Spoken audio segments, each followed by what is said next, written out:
Evangelho de Lucas, capítulo 10, do verso 25 ao 37. Amém? Lucas 10, 25.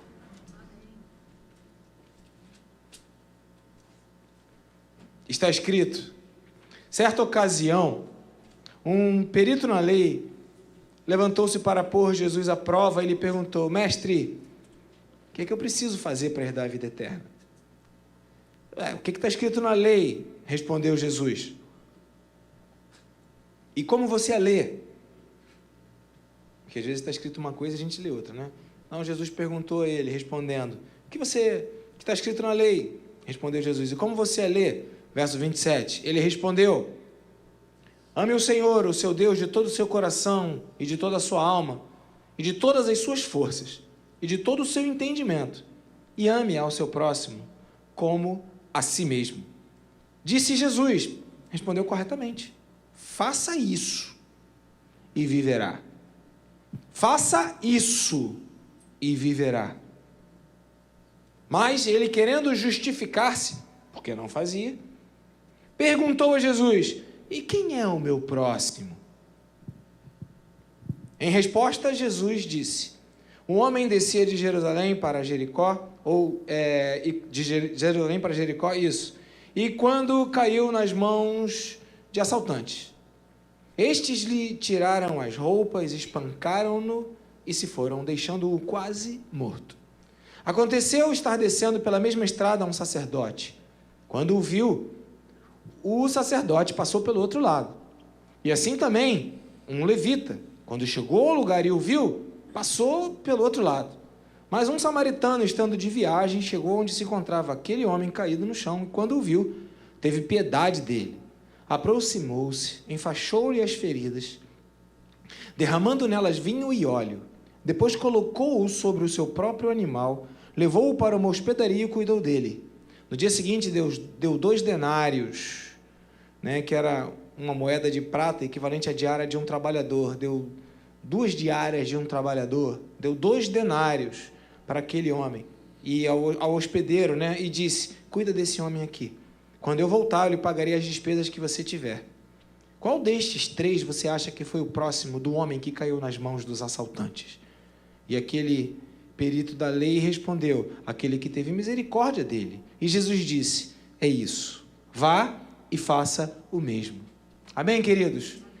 Sabe, irmãos, eu fico imaginando quanta coisa a gente pode compreender ou tirar de uma palavra de Jesus como essa, porque Jesus ele fala: olha, o que está escrito na lei? E aí o camarada que era perito na lei sabia o que estava escrito, mas ele não sabia o que estava escrito, porque uma coisa é você saber o que o texto fala, outra coisa é você compreender a interpretação de quem o escreveu e qual foi o objetivo de quem o escreveu. Uma coisa é eu ter o acesso à informação, outra coisa é eu saber aplicar aquela informação. Uma coisa é usar a inteligência artificial, outra coisa é saber para quê, por quê e como.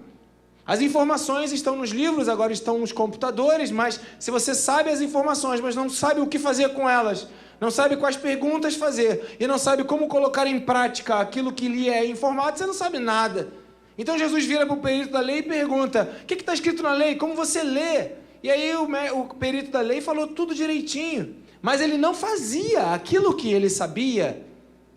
Ele entendia o que dizia a lei, ele tinha uma interpretação correta e mesmo assim ele tentou se justificar para Jesus e falou: mas quem é meu próximo? E Jesus então pressionou ele contra a parede através dessa conversa e deixou com que ele mesmo concluísse que o próximo era aquele que parou, deu atenção, se envolveu, gastou dinheiro. E o texto fala que ele lavou as feridas com vinho e óleo. Por que usou vinho para lavar a ferida? Porque o vinho era o fruto da uva, ele tinha álcool e ele era um líquido limpo. Na ocasião não tinha água filtrada, nem tinha água canalizada. As pessoas, quando bebiam água, ela era contaminada. Então as pessoas bebiam vinho para não beber água contaminada.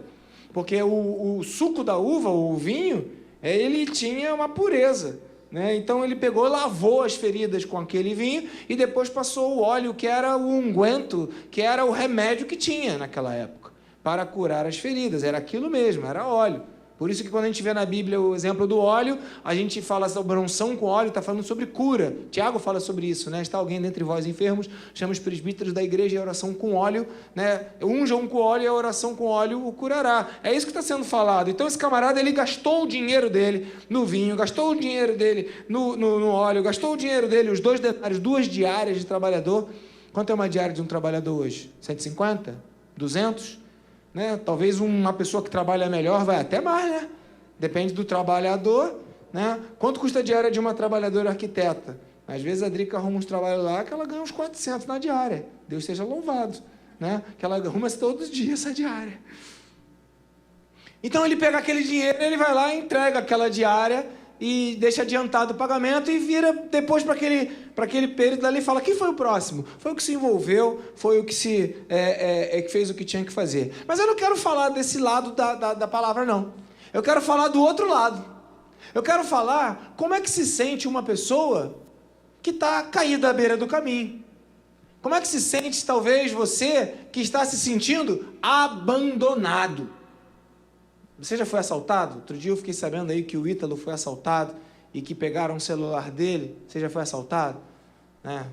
Eu não sei se de Jerusalém para aqui, como diz o texto, né? De Jerusalém, para onde que ele estava indo, meu Deus? Para Jericó. Era diferente do Rio de Janeiro, né? Você sai da Tijuca, vai do Rio Comprido para Praça Sans Pena, é como sair de Jerusalém para Jericó. Eu não sei se você já foi assaltado, mas quem é assaltado fica muito vulnerabilizado. Né, fica muito assim, magoado com aquilo, afrontado com aquilo. O camarada foi assaltado e ele apanhou. Né? Então ele deve ter ficado ainda mais ferido, mexido. E ele estava lá sentado na beira do caminho. Aí surge uma pessoa. Eu imagino aquele camarada lá deitado. Você consegue imaginar isso, querido? Na tua imaginação santa? Faz um filme aí na tua cabeça. Aquele camarada que acabou de ser assaltado, né? Levaram o celular dele, roubaram ele, bateram nele. O Ítalo não apanhou, graças a Deus. Não que não mereça um pouquinho. Mas o camarada estava lá, à beira do caminho, né? Ele estava lá apanhado, jogado lá. Aí surge uma pessoa. Quando surge uma pessoa e você está com uma necessidade premente, qual que é a sensação do seu coração? Alívio, vão me ajudar. Eu estou precisando de ajuda. O camarada está vendo que eu apanhei. O camarada está vendo que eu estou aqui jogado no caminho, deve ter sido uma surra daquelas, talvez um camarada cheio de sangue, machucado, talvez uma parte, perna, sei lá, quebrada, não dá para entender, né? O texto não é claro, mas vamos lá. Ele não podia andar para poder se movimentar, estava lá parado na beira do caminho, e aí chega uma pessoa, a esperança renasce. E é maravilhoso quando a gente vê pessoas, porque as pessoas nos ajudam. Lembra da pandemia? Que fracasso, que tristeza, que solidão, que vazio. Você olhava, não tinha ninguém, né? Agora você olha, parece que você prefere a pandemia, né? Que não tenha mais ninguém. Você vai no mercado hoje, né? E tem alguns supermercados, irmãos, que parece o verdadeiro coliseu, né? Uma batalha campal, né? Com aqueles carrinhos, você quer que a coisa fique vazia. Nós somos eternos e insatisfeitos, enfim. Quando tem gente reclama, quando não tem ninguém reclama. Mas aquele camarada lá, que estava à beira do caminho, quando viu uma pessoa, ele imaginou: graças a Deus, alguém vai me ver aqui nesse lugar. E é o que acontece comigo e com você quando nós estamos num sofrimento interno. Meu temperamento, talvez seja até uma coisa que nesse sentido me ajude, me atrapalha em muita coisa, mas nesse me ajuda, porque eu falo do que está dentro de mim. Mas talvez uma pessoa mais sensível à vergonha, ou uma pessoa mais tímida, ou alguém que não tem essa facilidade de dizer o que está sentindo lá no seu homem interior, lá por dentro, está na pior, está à beira do caminho, mas não fala nada, está sofrendo calado. E pior ainda, que vai e usa a Bíblia de maneira errada e fala: como ovelha muda perante o seu tosqueador. Está usando a Bíblia de maneira errada. Porque a gente, quando está sentindo alguma coisa, a gente tem que falar, abrir o coração, dividir, pedir ajuda, confessar culpas. A igreja não é lugar para você aparecer bonzinho, a igreja é lugar para que os seus podres sejam tratados. A gente às vezes pensa que a igreja é o lugar onde a gente tem que bancar o bom, tirar aquele nosso espaço social, onde a gente vai ser o destaque. Não, isso é tragédia. A igreja é onde nossos podres aparecem, onde a gente é curado, para que lá no mundo a gente não precise dividir isso com um colega de trabalho, com a pessoa da rua, para que a gente seja luz e sal no lugar onde Deus nos fez ser luz e sal. Amém, querido? E outra coisa que eu vou te falar, que eu estava pensando nesses dias, não adianta só ser sal não, tá? Tem que salgar. Porque se o sal vier a ser insípido, o que a Bíblia fala que vai acontecer? Vai jogar fora. O que aconteceu com a mulher de Ló? Ela era de sal, não era? Mas não fez o que devia de fazer, se envolveu, se misturou, virou uma estátua. Então que você não vire uma estátua nem de brincadeira, porque o Senhor te chamou para salgar e não para ser uma estátua. Perceba que nós somos tratados e curados na igreja, mas desde que a gente abra nosso coração. E aí tem vergonha, e aí tem a ideia de mostrar uma coisa melhor, mais bonita, para não ficar chateado. Aí tem aqueles que ainda são os potenciais faladores que, olha o que aconteceu com fulano de tal, olha o que aconteceu com fulano de tal, isso acaba atrapalhando os processos. Irmãos, igreja é lugar de gente que precisa. Igreja não é lugar de gente para se mostrar bem, feliz e alegre e resolvido. Igreja é lugar de gente doente, que está com um problema, que quer ser curado, que quer tratar suas feridas, que quer resolver a sua história, para ser luz e sal lá no mundo. Porque ser luz e sal dentro da igreja, todo mundo é. E vocês entenderam? E aí então o camarada à beira do caminho, esperando ser olhado, ninguém olha. É interessante que é diferente do texto daquele Bartimeu, o cego, que ficou gritando à beira do caminho. Esse texto aqui, ou essa parábola que Jesus usa, não fala que esse cara estava gritando. Eu acho que ele não tinha força para gritar. Ele tinha apanhado muito. Então vamos lá, vamos falar isso para os nossos dias. Tem gente aí que pode estar sentado do teu lado e que já apanhou muito. E que não consegue nem mais falar. Ou porque tem dificuldade, ou porque tem vergonha, ou porque não quer falar mesmo, porque o seu temperamento é pior, ou porque já apanhou tanto, já passou por não sei quantas igrejas, não sei quantos pastores, não sei quantos lugares, não sei quantas coisas, já apanhou tanto, que agora não consegue nem mais falar. Precisa ser visto por alguém. Precisa que alguém passe e não mude de lado. Precisa que alguém passe do lado, olhe e se envolva com aquela pessoa. Posso fazer um exercício com vocês nessa noite? Vocês me permitem isso? É um pouco intenso, talvez desagradável, mas eu queria que você olhasse no fundo dos olhos da pessoa que está aí do seu lado e dissesse para ela: Jesus não se esquece de você. Seja a boca do Senhor na vida do teu irmão nessa hora. Seja a boca do Senhor na vida do teu irmão nessa hora. Você brincou quando fez isso? Você deu a deschavada? Não era para fazer isso. Mas às vezes a gente leva as coisas sérias de uma forma brincalhão. Eu sou o mais brincalhão da igreja, talvez. Mas coisa séria é coisa séria, amém, querido? Então faz de novo agora. Faz sério. Seja a boca do Senhor na vida do teu irmão e diga: Jesus não se esqueceu de você. Aleluia. Agora foi. Amém? Porque tem gente que está do nosso lado e a gente quer mudar de caminho. E como que muda de caminho? Brincando. Como que muda de caminho? Comendo lá na cantina? Tem cantina hoje? Como que muda de caminho? Falando de trivialidade. Como que muda de caminho? Fingindo que não está vendo a tragédia que está na vida do irmão, ou nem querendo se envolver, pior ainda, para não ter trabalho. Mas nós fomos chamados um para ajudar aos outros. Nós fomos chamados um para motivar os outros. Então pensa bem, querido. Se você, que ninguém sabe o que está dentro, passa pelo que você passa, talvez a outra pessoa que também está perto de você passe pelas mesmas coisas. Se você não fala o que está dentro de você pelos teus motivos, talvez o seu coleguinha, o seu irmão em Cristo, também passe pelas mesmas coisas e também não fale. E aí se instaura um silêncio devastador, distanciador e que representa o desprezo. Que o Senhor nos livre disso. Nós precisamos olhar nos olhos dos nossos irmãos e ler o que está se passando na vida dele. Está caído na beira do caminho? Eu não vou deixar não. Eu vou me envolver contigo. Eu vou orar com você. Você não precisa fingir que está tudo bem, nem precisa ter medo do que vão pensar. Aqui é o teu lugar, aqui é a casa do teu pai. É trágico porque eu estou falando aqui da questão da igreja, de gente que já apanhou muito, porque está falando aqui o texto bíblico, fala do sacerdote, tipo o pastor. Está falando do levita, tipo líder de música. Gente, abre aspas, importante, fecha aspas. Eu uso aspas porque não existe isso no reino de Deus. Isso é secular, é mundano, é maligno, é demoníaco. Trouxeram para a igreja não sei porquê, porque aqui na igreja todos nós somos pecadores, estamos debaixo do pecado. O que nos difere é a unção, e a unção não é nossa, é aquilo que nós recebemos. E o que nós recebemos não é nosso, é para a glória do Senhor, não é para a nossa glória. E por aí vai. Mas o fato é que, nesse sentido, o que Jesus quis dizer é que passaram pessoas que representavam o Pai e ignoraram os filhos. Pessoas que representam o Pai e que ignoram os filhos. E talvez você esteja à beira do caminho e você esteja cansado de abrir o seu coração e nada acontecer. Eu precisei ouvir de Deus essa palavra, de que a minha função no reino não era resolver problemas. A minha função no reino era falar que Jesus resolve os problemas. A minha função no reino é pregar a verdade do Senhor, porque se eu não entender isso, eu vou entender que eu tenho que resolver o problema de um de outro. Não sou eu quem resolve.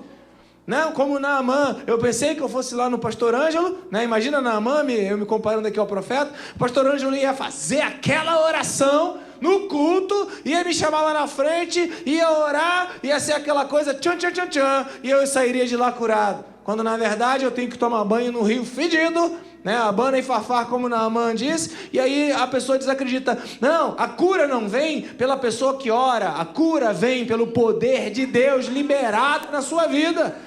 Entenda isso. Não é pessoal, não é humano, não é natural, é de Deus. Então, se você está à beira do caminho, e se você está se sentindo de alguma maneira abandonado e desprezado, entenda, assim como Jesus passou na viúva e viu a aflição daquela viúva de Naim, que era uma cidade, aquela viúva que estava sem nada, Jesus também olha para o seu coração. Ele sabe o que se passa dentro de você. Talvez você, de tão cansado que está, não consiga nem mais falar. Já apanhou tanto, até uma gíria que a gente fala, né? Ah, já apanhei tanto dessa vida. Né? Já apanhei tanto nessa vida. Eu não sei onde eu ouvi isso, mas outro dia eram pessoas jovens que estavam dizendo, ou crianças, né? Não sei, mas falou o seguinte, eu já aprendi muito nessa vida. Acho que tinha 12 anos, 8 anos, ou não lembro bem, mas era... Aí eu fiquei olhando e falei assim, meu Deus... Né? A gente tem que entender que nós vamos apanhar nas nossas vidas. Assaltantes, né? O ladrão, ele veio para roubar, para matar e para destruir. Mas na medida que o assaltante se levanta para nos machucar, Jesus se levanta para restaurar a nossa sorte. Aleluia. À medida que o inimigo vem para roubar aquilo que é nosso, o Senhor vem e reconstrói, o Senhor vem e libera da sua graça, o Senhor vem e nos abraça. Eu creio nisso, isso me faz feliz. Essa esperança é como âncora da minha alma. E eu posso dizer, alma, cala a tua boca, não fica abatida, alma. Por que está perturbada dentro de mim? Espera em Deus, espera em Deus.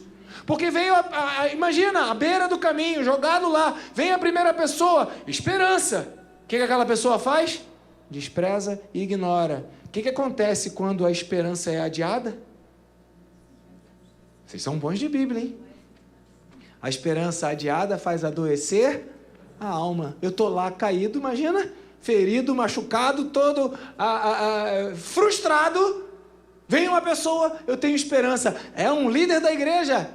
É uma pessoa que representa o Pai, representa Deus. Teoricamente é tudo que eu precisava. Quando ele me vê, quando ele olha para mim, ele finge que não viu, muda de lado, segue o caminho. Irmãos, quem está sentado, jogado, caído, machucado, roubado, sangrando à beira do caminho e passa por isso, eu não sei se você já passou, talvez sim, e essa mensagem seja para você. Talvez isso já tenha acontecido contigo, mas a frustração, ela se potencializa. Psicologicamente tem um termo, não tem, Márcio? Quando você sofre um negócio, depois sofre de novo naquilo que seria a solução. Então, eu era casado, fui divorciado porque eu fui traído, agora eu sou traído de novo. Tem um nome, não tem? Eu era adotado, aí depois a minha mãe que me mandou embora de novo. Eu era cabeludo, precisei ficar careca, depois botei uma prótese, depois fiquei careca de novo, não é? Não tem um negócio na psicologia que fala sobre isso? É o duplo sentimento. Parece que é pior, é mais intenso, é mais profundo, é mais amplo.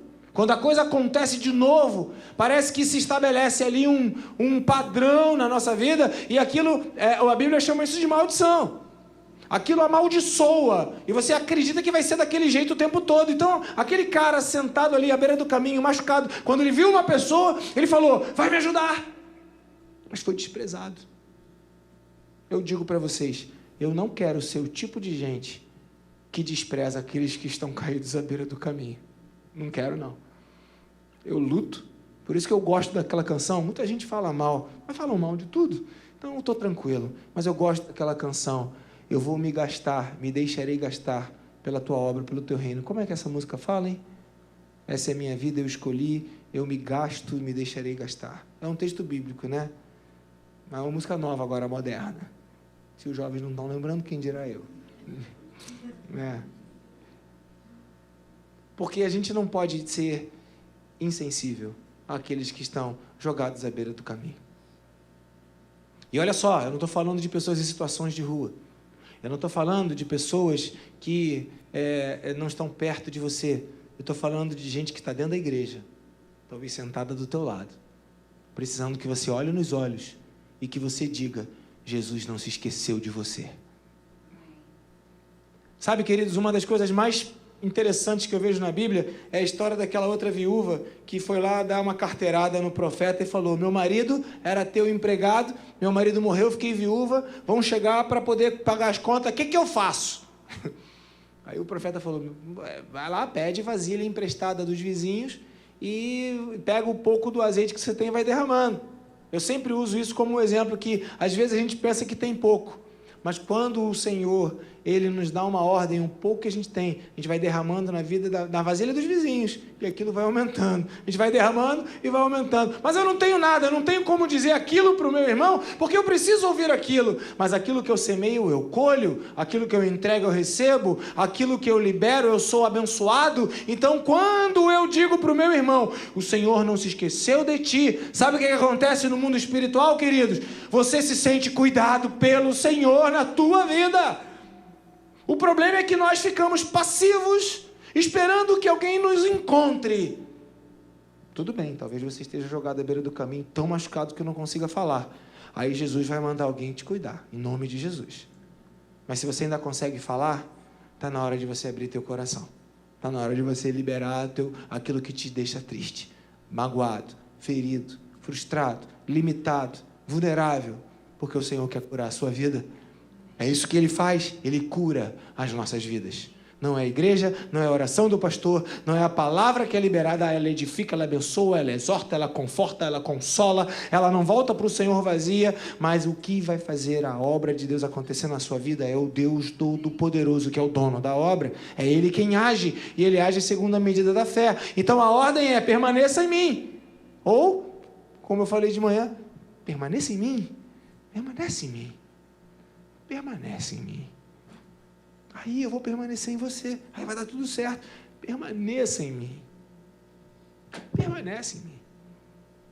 Porque quando nós estamos com o Senhor, nós não nos sentiremos jogados à beira do caminho. Ou como Paulo, pastor Lúcio leu isso aqui no texto de Efésios, capítulo 4, a gente pode até estar preso em algemas, em cadeias humanas, mas o nosso espírito será livre. E Paulo fala isso na sua carta. Eu não estou preso, o evangelho não está preso. Então perceba que estar à beira do caminho não te dá o direito de ser uma vítima do caminho. Ah, mas é vítima? É, mas não é para você se sentir como uma vítima. Por quê? Porque muita gente vai apanhar durante a vida. Quem nunca apanhou nessa vida, queridos? Quem nunca apanhou? Sarinha não apanhou ainda não? Tadinha. E nunca apanhou? Outro dia eu estava lembrando lá com o pastor Anderson do Betel sobre um negócio chamado cinto de fivela. dentro desse tema de apanhar. Alguém aqui apanhou de cinto? E alguém apanhou de cinto de fivela? Cabo de vassoura? Agora lembrando mais aqui, um pedaço mais aqui. Palmatória? Não? Vara de goiabeira? Sabe, queridos, a gente apanhou na vida. Mas a gente não apanha apenas do pai e da mãe que querem nos educar. A gente apanha das decisões erradas que nós tivemos. A gente apanha das decisões erradas que os outros nos envolveram. A gente apanha de um monte de coisa. Eu estava vendo esses dias no YouTube, apareceu lá um negócio que eu nem gosto de falar, mas eu vou falar. Um morador em situação, uma pessoa em situação de rua que estava lá em Brasília e estava comendo, porque mora na rua, arrumou um abrigo, arrumou comida, ele está lá. Foi preso como um meliante, tem que pagar uma multa, está com tornozeleira. Aí ele vira para o juiz e fala: tudo bem, juiz, vai botar a tornozeleira. Agora eu vou para onde? Mora onde? Eu não tenho casa. Eu sou morador de rua. Vou pagar a multa como? Então, são situações que a gente se coloca porque a gente está no lugar errado. Ou está no lugar que não é errado, mas que dizem que é. E aí a gente acaba se envolvendo. Eu imagino quanto esse camarada que estava jogado lá à beira do caminho, o da Bíblia, esse homem que sofreu o assalto, ele deve ter pensado: por que eu não fui por outro caminho? Por que eu não fui por outro lugar? Mas será que ele estará livre no outro lugar? Eu lembro de uma pessoa que era membro aqui da igreja, viajou, foi para a Europa, Portugal, um dos lugares mais seguros da Europa, índice de criminalidade, 1%. Deixou o laptop no carro, quando voltou tinham quebrado o vidro e levado o laptop. É engraçado, mas é trágico. É engraçado, mas é trágico. Porque onde você quer se sentir seguro, onde você está seguro, onde você vai ficar imune, onde você acha que vai estar livre da violência ou do assaltante. Então não é questão de você mudar de caminho, é questão de você entender que o Senhor, Ele vai te proteger por onde você tiver que andar, querido.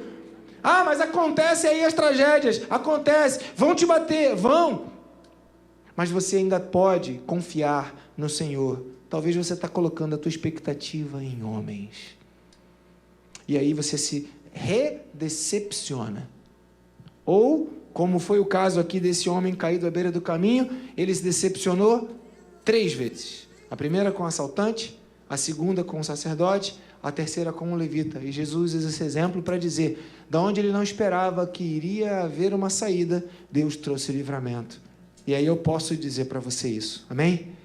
Quando você acha que já não tem mais saída, onde você não vê mais solução, da onde você acha que não vai tirar mais nada, ali o Senhor vai jorrar uma bênção sobre a tua vida. Você crê nisso, querido? A viúva achou que não tinha mais nada, que o que ela tinha estava acabando, mas aquele pouco na presença do Senhor se multiplicou. Esse é o nosso Deus.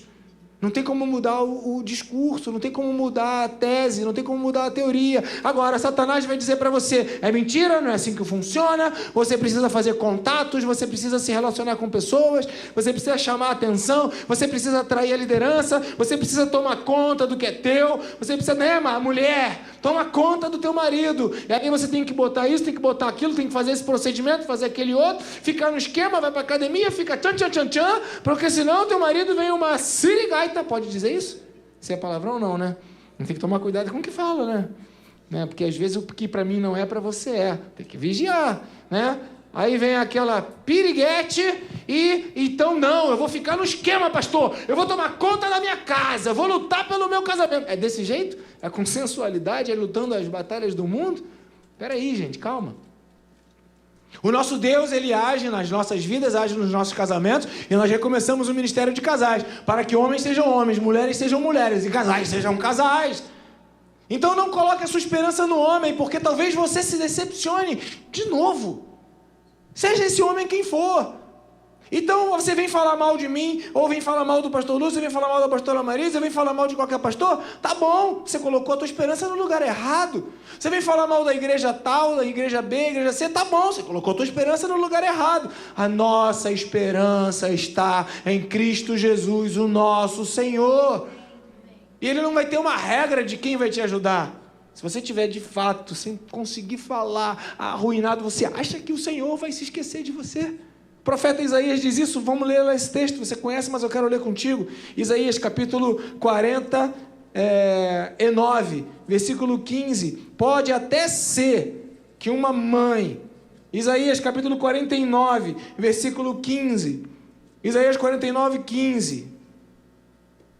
Haverá mãe que possa se esquecer do seu bebê, que ainda mama, e não ter compaixão do filho que gerou? Faz a conta aí, Nathalie. Haverá mãe que possa se esquecer?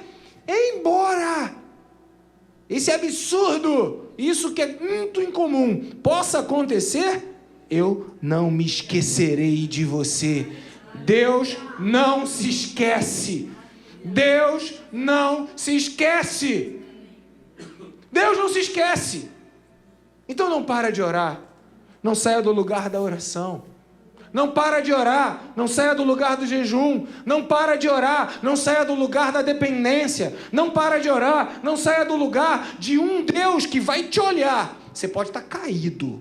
Você pode estar sem forças. Você pode ter esperança em pessoas e elas te decepcionarem 1, 2 vezes. Mas o Senhor não vai te decepcionar. Não se esqueça disso. Porque às vezes você perde a sua fé porque está colocando a esperança no lugar errado. Está focando onde não deveria focar. Está esperando de onde não deveria esperar. O homem está caído à beira do caminho. Ou espera no Senhor, ou se decepciona. Aí vem aquele que representa o Senhor, não faz nada. Vem o segundo, não faz nada. Aí passa uma pessoa aleatória e é usado por Deus. Ou seja, sabe, queridos, não é o curso que vai me fazer passar no concurso. Não é a professora que dá aula que vai fazer eu passar no concurso. É o meu Deus. Não é aquele relógio, aquele carro, aquele emprego que vão me fazer feliz. É o Senhor que vai fazer isso na minha vida.